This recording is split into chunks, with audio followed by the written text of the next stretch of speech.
Hello student, इस video में हम साइंस के कुछ मोस्ट इम्पोर्टेंट क्वेश्चन समझेंगे। ये चैप्टर है class 10 science chapter 6 life process. ये क्वेश्चंस फॉरेस्ट इंस्पेक्टर की जो भर्ती होने वाली है, जो एग्ज़ाम होने वाला है, उसके लिए काफ़ी महत्वपूर्ण होगा। ठीक है, तो ध्यान से आप क्वेश्चंस को पढ़ेंगे। पहले आप क्वेश्चंस को पढ़िए, फिर उनके ऑप्शन ध्यान से पढ़िए और ख़ुद से आंसर देने की कोशिश कीजिए।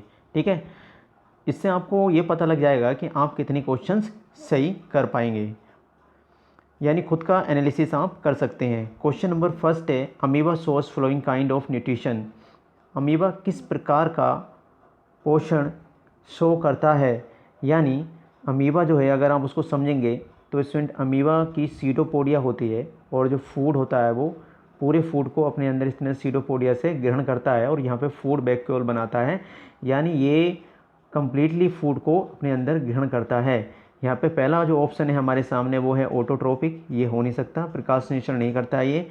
दूसरा सही है। तीसरा सेप्रोफाइटिक है ना, ये कवक और बैक्टीरिया वगैरह सड़े गले कार्बनिक पदार्थों से भोजन प्राप्त करने वाले जीव ऐसा करते हैं। पैरासाइटिक परजीवी होते हैं, ये होता नहीं है ऐसा। तो यानी हमारा जो आंसर सही है वो आंसर नंबर बी हमारा सही होगा। ठीक है, अब बढ़ते हैं नेक्स्ट क्वेश्चन की तरफ। Question number 2। Question number 2 student kidney के बारे में है। क्वेश्चन को ध्यान से पढ़िए। The process by which blood is cleared of metabolic wastage in case of the kidney failure is called. Kidney जब फेल हो जाती हैं तो ब्लड के अंदर जो वर्ज्य पदार्थ होते हैं, वेस्टेज मटेरियल होता है, उसको कैसे हटाया जाता है ब्लड से। तो यहाँ पे आर्टिफिशियल किडनी हो नहीं सकता स्टूडेंट। यहाँ पे हमारा ऑप्शन डायलिसिस है। डायलिसिस के द्वारा क्या होता है स्टूडेंट, ऐसे एक मशीन होती है और उसके अंदर ब्लड एंटीकोगुलेंट रखे होते हैं और इंसान की जो यहाँ पे इस तरह से ब्लड को इसमें डाला जाता है और यहाँ पे इससे फिल्टर करके वापस ब्लड को शरीर में भेज दिया जाता है। यानी यहाँ पे डायलिसिस से वो मरीज़ ज़िंदा रहता है जिनकी किडनी यहाँ पे ख़राब हो जाती हैं। ऑप्शन नंबर सी अगर देखेंगे तो ये हो नहीं सकता, ट्रांसप्लांटेशन नहीं कराना करते हैं। नेक्स्ट कर सकते हैं, लेकिन यहाँ पे हम मटेरियल को हटाने की बात कर रहे हैं। ठीक है, फिल्ट्रेशन भी अलग मेथड हो गई। तो यहाँ पे जो सही आंसर हमारा होगा वो डायलिसिस होगा। ठीक है, ऑप्शन नंबर यानी बी जो है वो हमारा क्या है, करेक्ट है। आगे हम नेक्स्ट क्वेश्चन की तरफ बढ़ते हैं। क्वेश्चन नंबर 3 को ध्यान से आप पढ़िए। 3 बोल रहा है the woody plants carry gaseous exchange through, यानी जो काष्ठीय पौधे होते हैं स्टूडेंट, देखा होगा आपने, बड़े मोटे मोटे जो प्लांट होते हैं उसमें क्या होता है, इस तरह से छाल, कटी फटी छाल आपने देखी होगी। तो ये ना लेंटिसेल इसे बोलते हैं, ये लेंस जैसे दिखता है इसलिए क्या बोलते हैं, लेंटिसेल। और लेंटिसेल क्या करता है ना, O2 एंड CO2 का एक्सचेंज कर सकता है लेंटिसेल। ठीक है, यानी हमारा ऑप्शन नंबर ए जो है ये हो नहीं सकता। Option number B stem hair ये हो नहीं सकता। लेंटिसेल हमारा सही आंसर है और एपिडर्मल सेल भी नहीं करेंगे। ठीक है, आगे बढ़ते हैं नेक्स्ट क्वेश्चन की तरफ। क्वेश्चन नंबर 4 को आप ध्यान से पढ़िए। क्वेश्चन नंबर 4 यहाँ पे स्टूडेंट बोल रहा है कि which of the following statement about the autotrophs, है ना, स्पेलिंग में यहाँ पे आप इसको सही कर लेना, ये जी आ गया है ऑटोग्राफ, ये ऑटोट्रोफ होगा, ऑटोट्रोफ्स। सो पोशियो को हम क्या बोलते हैं स्टूडेंट, हिंदी वाले समझते रहना, ऑटोट्रोफ्स बोलते हैं। तो they store carbohydrate in the form of starch, यानी हमने क्या करना, गलत बताना इनके बारे में। तो ये बात सही है। They constitute the first trophic level, trophic level है, पहले पोषी स्तर पर आते हैं, पहले भोजन यही बनाते हैं, है ना। ऑटोट्रोफी आते हैं, सुपोसी आते हैं। ऑप्शन नंबर सी है they convert water into carbohydrate, भाई ये बात तो गलत लग रही है, वाटर को कार्बोहाइड्रेट में नहीं बदलते हैं। ऑप्शन नंबर डी पढ़ेंगे तो they synthesize carbohydrate from the water in they synthesize carbohydrate from the water in the presence of sunlight and chlorophyll, ये तो बात सही है। यानी ऑप्शन नंबर हमारा कौन सा स्टूडेंट होगा गलत यहाँ पे, यानी हमारा आंसर होगा सी। ठीक है, देखेंगे आप आंसर यहाँ पर ये रहा। नेक्स्ट क्वेश्चन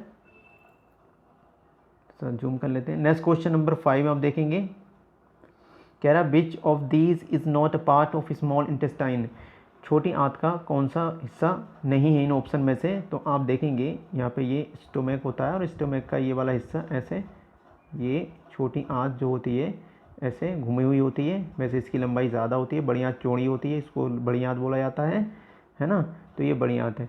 तो इसमें छोटी आंत में ये वाला जो हिस्सा जो स्टोमक से जुड़ा रहता है ये स्टोमक है, तो पहला जो हिस्सा कहलाता है उसे बोलते हैं डिओडिनम, है ना, और जो दूसरा हिस्सा होता है उसको बोलते हैं जेजुनम, और जो नीचे जो बड़ी आंत में जुड़ने वाला हिस्सा होता है छोटी आंत का उसको बोलते हैं इलियम। यानी यहाँ पे जो बड़ी आंत है उसका जो पार्ट होता है ना, ये यहाँ पे आप देखेंगे तो है ना रेक्टम और एनस यहाँ होता है। तो यहाँ पे आप 4 ऑप्शन आपके सामने दिखाई दे रहे हैं, यानी ड्यूडेनम भी छोटी आंत का पार्ट हो गया, ठीक है, जेजुनम भी और इलियम भी। बड़ी आंत का पार्ट कौन सा होगा? रेक्टम होगा। हमसे क्वेश्चन में पूछा था note A part of small ties, तो यहाँ पे स्मॉल इंटेस्टाइन का पार्ट रेक्टम नहीं होगा, यानी हमारा आंसर जो है यहाँ पे डी को जाएगा। आंसर हमारा ये रहा डी। ठीक, next question, during contraction of heart what prevent back flow of blood. ठीक है, तो आप क्वेश्चन को पढ़ लेंगे और उसके बाद आंसर को ध्यान से, ऑप्शन को ध्यान से देखेंगे। तो ये रहे आपके सामने 4 ऑप्शन। हार्ट के बारे में थोड़ा सा आप समझ लेंगे।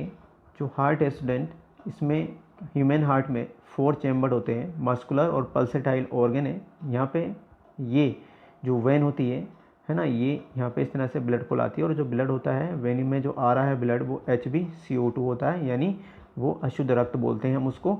और ये यहाँ कोरोनरी आर्टरी से ऊपर ऐसे जाता है, और यहाँ पे क्या होते हैं? लंग्स होते हैं स्टूडेंट। और जो ये वाली आर्टरी आप लेके जा रही है ना, ये वाली आर्टरी आपको बता दूँ, जो लेके जाता है वो आर्टरी होता है जिसको धमनी कहते हैं, और जो ये होती है इसको पल्मोनरी आर्टरी कहते हैं। पल्मोनरी आर्टरी के अंदर HbCO2 ब्लड होता है। पल्मोनरी वेन लाती है, उसके अंदर HbO2 होता है। तो यहाँ पे जो ब्लड आ रहा है ये बैक नहीं जाता, क्योंकि यहाँ पे क्या होते हैं? बाल्ब लगे होते हैं, ऐसे ब्लड ऊपर जाएगा तो नीचे नहीं आएगा।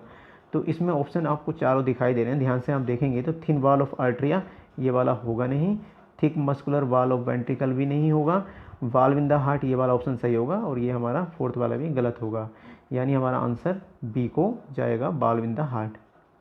नेक्स्ट क्वेश्चन नंबर 7 देखेंगे। तो 7 में भी ध्यान से आप पढ़ेंगे तो ये आपको इससे लंग से रिलेटिव क्वेश्चन दिखाई दे रहा है। कह रहा है trachea do not collapse, trachea चिपकती नहीं है, trachea do not collapse when there is not much air because there. तो ट्रेकिया में इतनी हवा भी नहीं है, और ये इस तरह की ट्रेकिया होती है ना, ये हाफ सर्कुलर ऐसे जुड़े होते हैं, इस तरह से ये यहाँ पे ये पाइप लंग्स में जाते हैं, है ना। तो ट्रेकिया जो होती है इसमें ये कार्टिलेज की बनी हुई संरचना है, पिचकती है लेकिन चिपकती नहीं, है ना, लचकदार है। कार्टिलेज आपको पता है नोज़ में भी होती है, कानों की ये जो पिन्ना होता है इसमें भी कार्टिलेज होती है। तो स्टूडेंट इसमें अब आप क्वेश्चंस पढ़ लिया, अब आंसर देखेंगे कौन सा सही होगा। थिक एंड मस्कुलर, है ना, ये नहीं होगा। कार्टिलेज ये सही लग रहा है। नेक्स्ट हैव वाल्व्स ये भी गलत है, और सपोर्टेड बाय लेरिंग्स ये भी गलत है, यानी हैविंग कार्टिलेजिनस रिंग्स ये वाला आंसर हमारा सही होगा। नेक्स्ट क्वेश्चन, क्वेश्चन नंबर 8 को ध्यान से पढ़ेंगे। Which one of the flowing blood vessels contains only D oxygenated blood. अभी स्टूडेंट आपको बताया है मैंने कि अगर जो हार्ट का स्ट्रक्चर आप ध्यान से देखते हैं तो स्टूडेंट हार्ट में आपको मैंने अभी बताया कि 4 चैम्बर होते हैं, ठीक है, और यहाँ से ये इस तरह से HbCO2 बैन के थ्रू आता है। ये जो बैन है ये यहाँ ब्लड आती है, यहाँ बाल्व होते हैं, और ये कोरोनरी आर्टरी से होता हुआ कहाँ जाता है? फेफड़ों में जाता है, यानी लंग्स में जाता है। और लंग्स में जो पाइप लेके जाता है स्टूडेंट इसको क्या बोलते हैं? Pulmonary artery. पल्मोनरी आर्टरी किसको लेके जाती है? HbCO2 को। पूरे शरीर की ऐसी एक्सेप्शन है ना। तो यहाँ पे ऑप्शन आपको दिखाई दे रहा है कि भाई पल्मोनरी वेन में क्या होता है, कौन सा ब्लड होता है, तो आप बोलेंगे HbO2 होगा यहाँ पर। अगर आप देखेंगे पल्मोनरी आर्टरी तो यहाँ पे स्टूडेंट HB क्या होगा? पल्मोनरी आर्टरी में HbCO2 ब्लड होगा, यानी अशुद्ध रक्त होगा। तो इसी में होता है कैपिलरीज, है ना, इसी का पार्ट है एओर्टा, वेन, है ना, आर्टरी में शुद्ध होगा, सबसे बड़ी आर्टरी HbO2 होगा यहाँ पर। तो हमारा ऑप्शन नंबर ये भी गलत हो गया, ये भी गलत हो गया, ऑप्शन नंबर बी हमारा सही होगा, ठीक है, पल्मोनरी आर्टरी होगी। अभी ऑटोट्रोफिक से संबंधित क्वेश्चन नंबर 9 को ध्यान से आप पढ़िए, ये रहा आपके सामने। तो the autotrophic mode of nutrition requires, सोपोसी के लिए किस चीज़ की रिक्वायरमेंट होती है? अभी आपने क्वेश्चन सेम पढ़ा ही है ना। तो क्लोरोफिल भी होना चाहिए इसमें, है ना, क्लोरोफिल भी होना चाहिए, सनलाइट भी होना चाहिए, कार्बन डाइऑक्साइड एंड वाटर भी होना चाहिए, ऑल ऑफ, यानी हमारा जो आंसर होगा वो सभी को जाएगा, ठीक है। आगे बढ़ते हैं। नेक्स्ट क्वेश्चन बहुत ही इंपॉर्टेंट क्वेश्चन है, ध्यान से पढ़ेंगे आप। यहाँ पे बोल रहा है कि when air blown from mouth into test tube, हम टेस्ट ट्यूब में मुंह से हवा भर रहे हैं, थोड़े समय के बाद देखा जाए containing lime water turn milky due to presence of, यानी जो टेस्ट ट्यूब है स्टूडेंट, उसमें क्या रखा है, लाइम वाटर रखा है, चूने का पानी, और माउथ से हमने इसमें हवा को भरा, तो ये कैसा हो गया, दूधिया हो गया, मिल्की हो जाता है। क्यों? क्योंकि हम जो हवा भर रहे हैं उसके अंदर कुछ ना कुछ ऐसी चीज़ होगी। तो यहाँ पे अगर ऑप्शन देखेंगे, ऑक्सीजन हो नहीं सकता, ऑक्सीजन तो हम लेते हैं, नाइट्रोजन हो नहीं सकती, वाटर वेपर नहीं हो सकती, है ना, यानी कार्बन डाइऑक्साइड हमारा सही आंसर होना चाहिए। ठीक है, देखेंगे D option is correct. Next question आप पढ़ेंगे ध्यान से, तो ये एनिमल के ग्रुप दिए गए हैं और उससे संबंधित क्वेश्चन है, और ये रहे आपके सामने यहाँ पर ऑप्शन, 4 ऑप्शन है।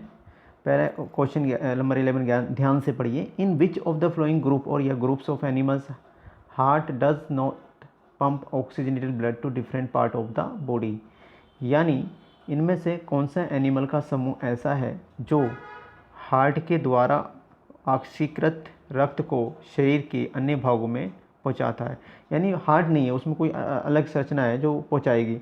तो यहाँ पे पहला ऑप्शन अगर ध्यान से देखेंगे तो वो पाइसेस स्टूडेंट, ये फिश को कहा जाता है जिसमें मछलियाँ आती हैं। Option B amphibian, only amphibian हो नहीं सकता, मेंढक होता है, उसके अंदर हार्ट और लंग्स दोनों अच्छे से ऑक्सीजन को पहुँचाते हैं। ठीक है, एम्फीबियंस और रेप्टाइल्स में जैसे जो सरीसृप होते हैं, जैसे सांप हो गया है ना, इस तरह के एनिमल्स आते हैं। और पाइसेस मछली, और एम्फीबियंस मछली तो हो सकता है, लेकिन यहाँ पे एम्फीबियन डाल दिया इन्होंने, यानी ये भी ऑप्शन गलत हो गया, ये भी गलत हो गया। हमारा जो आंसर होगा स्टूडेंट यहाँ पर वो ऑप्शन नंबर ए, यानी फ़िश में ऐसा होता है, क्योंकि जो फ़िश अगर आप ध्यान से देखेंगे तो फ़िश में क्या होते हैं, यहाँ पे गिल्स होते हैं, है ना, फ़िश में क्या होते हैं, गलफड़े होते हैं, और ये वाटर के अंदर जो डिजोल्व ऑक्सीजन होती है उसको यहाँ से लेता है ऑक्सीजन को, और ये डायरेक्टली बॉडी में चला जाता है गलफड़ों के द्वारा। तो ऑप्शन नंबर यहाँ पे ए सही होगा हमारा। ठीक है, पाइसेस ओनली। क्वेश्चन नंबर 12 को पढ़िए ध्यान से। The filtration unit of kidney, student kidney के अंदर बहुत सारी स्ट्रक्चरल एंड फंक्शनल यूनिट होती हैं। अगर आप किडनी को ध्यान से देखोगे तो इस तरह से किडनी के स्ट्रक्चर में आपको ऐसी कुछ रचना दिखाई देती है, एक इस तरह से बाउमन कैप्सूल जैसा होता है, और यहाँ से ये इस तरह से एक सिस्टम होता है ना, जिसे हम हैंडल लूप कहते हैं, और यहाँ से ये फिल्ट्रेशन का काम करती हैं। इन इकाइयों के बारे में पूछ रहा है, तो यूरेटर हो नहीं सकता, यूरिथ्रा हो नहीं सकता, ये अलग होता है, न्यूरॉन्स अलग है, यानी नेफ्रॉन्स होता है, जो किडनी की स्ट्रक्चर एंड फंक्शन यूनिट कहलाती है। नेफ्रॉन्स यहाँ पे आंसर सही होगा। क्वेश्चन नंबर 13 को ध्यान से आप देखेंगे। Question number 13, amoeba capture food with the help of, तो स्टूडेंट ये तो आप बहुत ही आसान सा, जो शुरू में मैंने बताया था, तीत हो नहीं सकता यहाँ पे, यानी कह रहा है कि जो अमीबा है ना स्टूडेंट, वो अमीबा फूड जो लेता है किसकी सहायता से लेता है, तो आपको पता है अमीबा के बारे में। अमीबा के इस तरह से ये बाहर का स्ट्रक्चर होता है जिसे हम सीडोपोडिया या कूड पाथ कहते हैं, और ये फूड को अपने अंदर कम्प्लीटली फूड को लेता है, होलोजोइक न्यूट्रिशन शो करता है, यानी यहाँ पे हमारा जो आंसर होगा स्टूडेंट, वो आंसर जाएगा सीडोपोडिया, यानी सी हमारा सही होगा। ठीक है, नेक्स्ट क्वेश्चन की तरफ बढ़ते हैं। क्वेश्चन नंबर 14 को आप ध्यान से पढ़िए। Name of the part of the alimentary canal receiving bile from the liver, आहार नाल का कौन सा भाग लीवर से पित्त को ग्रहण करता है। तो अगर आप स्ट्रक्चर आपको आता है, ध्यान से देखेंगे तो स्टूडेंट जो स्टोमक होता है, स्टोमक से छोटी आंत जुड़ी होती है, और यहाँ पर ये एक लार्जेस्ट ग्लैंड है हमारी, ये लीवर है, लीवर यहाँ से एक पाइप के थ्रू, एक छोटा पाइप ये जुड़ा होता है, ये थैली जो होती है ये क्या कहलाती है स्टूडेंट, है ना, ये पित्त वाहिनी आपको दिखाई दे रही है ना, और ये गोल ब्लेडर है, इसे गोल ब्लेडर बोलते हैं, इसमें बाइल इकट्ठा होती है, और यहाँ से ये पाइप यहाँ पे जुड़ता है, और यहाँ से स्टार्ट होती है ये स्मॉल इंटेस्टाइन, है ना, छोटी आंत्र। तो यहाँ पे आप ऑप्शन ध्यान से देखेंगे तो ईसोफिगस हो नहीं सकता, है ना, और स्टोमैक नहीं हो सकता, यहाँ पे लार्ज इंटेस्टाइन का कोई रोल नहीं है, यानी छोटी आंत हमारा आंसर सही होना चाहिए। ऑप्शन नंबर सी हमारा सही है। नेक्स्ट क्वेश्चन की तरफ बढ़ते हैं। Kidney in the human beings are part of the system 4, है ना, तो किडनी न्यूट्रिशन नहीं हो सकता, न्यूट्रिशन का पार्ट नहीं है, रेस्पिरेशन नहीं करती है, ट्रांसपिरेशन नहीं, बाष्पोत्सर्जन का कोई काम नहीं है, ये बज्य पदार्थ जो होते हैं, जो ख़राब पदार्थ हैं उनको बाहर निकालती है, यानी उत्सर्जन का काम करती है, उत्सर्जी अंग है, एक्सक्रीशन का काम करती है। ऑप्शन नंबर सी सही होगा। नेक्स्ट क्वेश्चन देखेंगे, क्वेश्चन नंबर 16, 16 में बोल रहा है student, the xylem in the plant are responsible for, xylem किसके लिए ज़रूरी है, तो स्टूडेंट प्लांट की जो रूट होती है यहाँ से वाटर ऊपर जो जा रहा है पौधे के अन्य भागों में, तो ये जाइलम लेके जाता है, और जो फूड बनता है उसको पौधे के सभी भागों में पहुँचाता है, वो फूड मतलब फ्लोएम होगा। तो हमारा जो आंसर होगा, बहुत ही इंपॉर्टेंट कॉमन सा क्वेश्चन है, कई सारे एग्जाम में पूछा गया है ना, तो आप सभी कर लोगे इसको। ऑप्शन किस पे जाएगा आप देख लीजिए, जाइलम इज़ रेस्पॉन्सिबल फॉर, तो ट्रांसपोर्ट ऑफ वाटर हमारा सही होगा। ट्रांसपोर्ट ऑफ फूड हो नहीं सकता, ये फ्लोएम करता है, ट्रांसपोर्ट अमीनो एसिड नहीं हो सकता, और ये भी नहीं होगा, ऑप्शन ए हमारा सही होगा। आगे बढ़ते हैं, और ये रहा आपका आंसर। और अब क्वेश्चन जो ये लास्ट है इसको ध्यान से समझेंगे, जो कि रिपीट हो रहा है question, autotrophic mode of nutrition requires, ठीक है, सभी जानते हैं। यहाँ पे जो आंसर होगा ऑल ऑफ दीज, यानी सनलाइट भी होगी, क्लोरोफिल भी होगा इसके लिए जरूरी, कार्बन डाइऑक्साइड वाटर, है ना। तो ये आज पहली सीरीज़ थी फॉरेस्ट इंस्पेक्टर के लिए। स्टूडेंट जो कमिंग एग्जामिनेशन है आपका बहुत ही इंपॉर्टेंट है, आप लगे रहिए अच्छे से, ध्यान से तैयारी करते रहिए। नेक्स्ट सीरीज में मिलते हैं, तब तक के लिए थैंक यू।